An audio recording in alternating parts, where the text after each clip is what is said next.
You wear the black on black on black fit every day, you stop calling everything cinematic, and you finally understand what a codec is. Congratulations, you are no longer a beginner videographer. Maybe.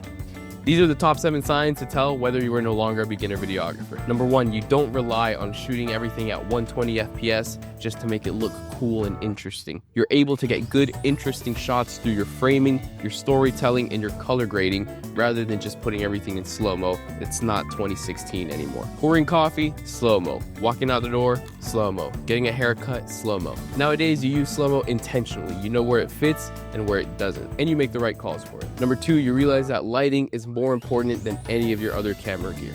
You've stopped glazing your camera specs and you started respecting the lights. You understand that a cheaper camera with better lights is gonna give you better footage than an expensive camera with dog shit light. Now, instead of lighting your money on fire with gimbals and monitors and accessories, you're spending every last cent on your lighting. Number 3, you understand how to use your log footage. You know how to use it, you know how to Rec 709 convert it, and you know what to do beyond that. You don't just stop once you've Rec 709'd it. You understand how and when to color grade and make things look cool and movie-like, and you also understand when to keep things a little simpler and easier on the eyes. Number 4, you actually understand each of the frame rates and when to use them. 24, 25, 30, 60, 50, 120.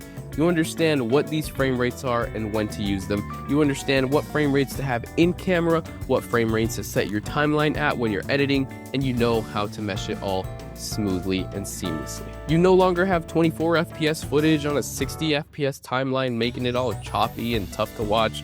You don't have timelines at 120 FPS that you're gonna export at 120 and upload to Instagram. You know what you're doing with your frame rates. You're no longer mixing them up like a psychopath. Number 5, you plan your shoots instead of just showing up and running and gunning everything all the time. Now, don't get me wrong, maybe that local rapper with a $150 budget for a music video hit you up and this month's been looking a little slow. Sure, you can run and gun some stuff, by all means, go ahead.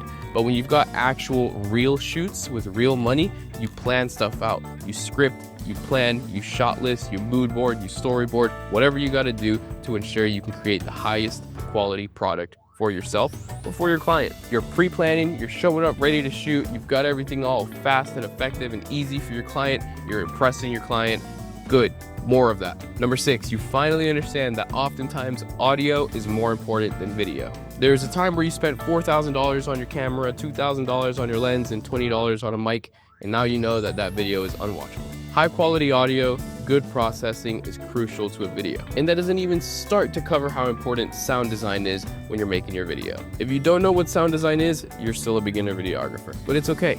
Gouda the Cheese Man will help you. When you add extra sound effects and fake audio into a video that wasn't actually recorded on set or at the time of recording, that's your sound design. It goes beyond just throwing on a music track on the video and letting that play through. It's adding footsteps and adding rises and adding subtle heartbeats and whooshes and all that kind of stuff that all comes together cohesively to make your video an incredible viewing and listening experience. Number 7, you realize that the 180-degree shutter rule is a scam.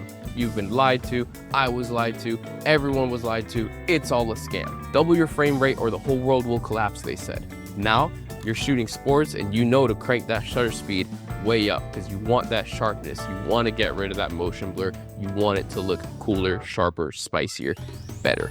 You've experimented, you've tried increasing the shutter speed for these action shots, and you've also tried decreasing the shutter speed just to see what happens.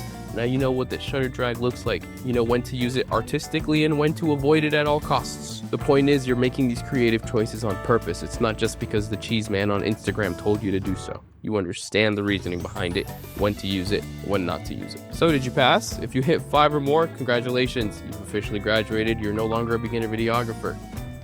Big ups to you, my friend. Subscribe. Okay, bye.